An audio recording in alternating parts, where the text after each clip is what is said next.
Good morning, everybody. My name is Annika Backstrom. I'm a member here at Rose City Park Presbyterian Church. Pastor Liz has invited me up here to speak in front of you all today in honor of Indigenous Peoples Day.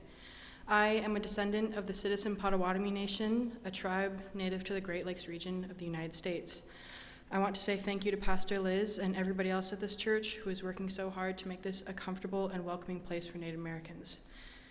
Native Americans and Christianity have an extremely complicated and uncomfortable relationship with one another. For hundreds of years, Christianity was used as a weapon by colonizers to further push a colonial mindset onto Native Americans. It is crucial to understand this history and the effects it is still having currently. Those actions of Christians from centuries ago are still affecting Native Americans today, like me. Many of my ancestors in the past have been stolen from their land and stripped of their knowledge and culture of their people. This has left my family with very little Native traditions and knowledge about my people. Native American traditions are passed down from generation to generation strictly through oral teachings. So when you take even one Native American person away from their people and force them into a culture and religion that isn't theirs, it doesn't affect just that one person, but it affects multiple future generations to come. People need to learn and understand the impacts that Christianity has had on Native Americans. Understanding the past is a crucial step in moving forward. I think it is also important to understand that the actions of Christians from hundreds of years ago should not define us as Christians and our faith today. Taking ownership of the impact the church has had on others is important, but we should not let the decisions We cannot change the years of damage and erasure inflicted onto Native people by Christianity. All of those things are out of our control. I believe there's no one right way to move forward, but I do believe that collaboration is necessary no matter what. This problem should not and cannot be solved by only one of us. This problem will not be solved solely by Christians coming in and trying to fix everything. Native voices need to be heard throughout this entire process. But if we want to create a beautiful and intertwined spiritual relationship with one another, which I think is entirely possible, everybody's voices need to be heard. The only way to progress is through unison. Creator has blessed us with this land and earth so we can all walk together as one. In the book of Matthew, chapter 5, verses 1 through 12 of the First Nations version of the New Testament, it says, "When Creator sets free saw this crowd, he went back up into the mountainside and sat down to teach the people. His followers came to him there, so he took a deep breath, opened his mouth, and began to share his wisdom with them and teach them how to see Creator's good road. Creator's blessing rests on the poor, the ones with broken spirits. The good road from above is theirs to walk. Creator's blessing rests on the ones who walk a trail of tears, for Creator will wipe their tears from their eyes and comfort them. Creator's blessing rests on the ones who walk softly and in a humble manner. The earth, land, and sky will welcome them and always be their home. Creator's blessing rests on the ones who are merciful and kind to others. Their kindness will find its way back to them full circle. Creator's blessing rests on the ones pure of heart. They're the ones who will see the Great Spirit. Creator's blessing rests on the ones who make peace. It will be said of them, they're the children of the Great Spirit.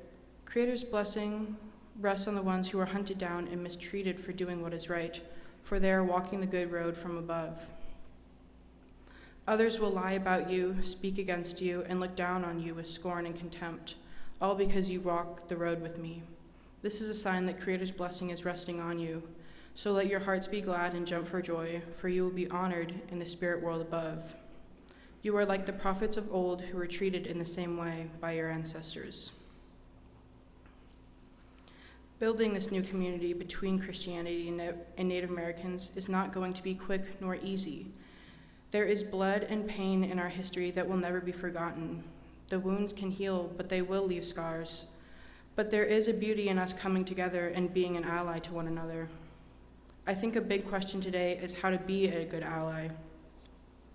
I need you all to ask yourselves what being a good ally looks to you. To me, being an ally isn't trying to be the solution to people's problems. When people hear the word ally, sometimes it's almost like they hear the word savior. But I want to tell you that's not what it is. Being an ally to someone means holding a space for them in the community, a place where their voices are heard and their past is recognized, their pain is acknowledged, but also a place where their victories are celebrated and their happiness is encouraged. I don't want to focus this whole speech on the pain and sadness of my ancestors and my people today. There's almost a stigma around being a minority that you have to be constantly going through some sort of traumatic hardship. Yes, my community has been through a lot of hardship and is currently going through a lot of things, but that doesn't mean we can't focus on the progression and great things that are also happening today. I want Indigenous Peoples Day to be a celebration, a feast, a ceremony, a gathering to focus on all things that my people and my ancestors have gone through to get where we are today. I want us all to be able to come together and be as one as we celebrate the progression. There's this chapter in the book of Acts, verses 42 through 47 in the First Nation versions that embodies this message.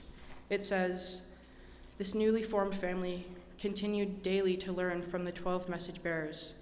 They lived together in harmony, ate ceremonial meals, and prayed with one another. Great respect and awe came down upon all. The message bearers performed many powerful signs.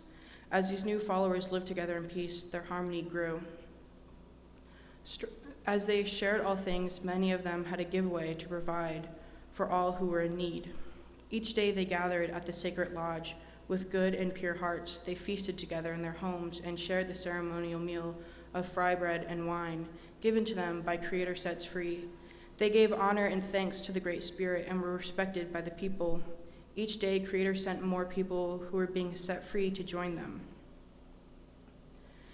This community that we have at this church should be able to have thoughtful and open-minded conversations about this beautiful spiritual relationship that is possible. This day is about acknowledging the past, but it is also about experiencing the bright future that is upon us. Creator has brought us here on this day, so let us worship this land together. Let us feast together and fill our spirits with knowledge and love. This day is about teaching one another and our progression as a community moving forward. Thank you.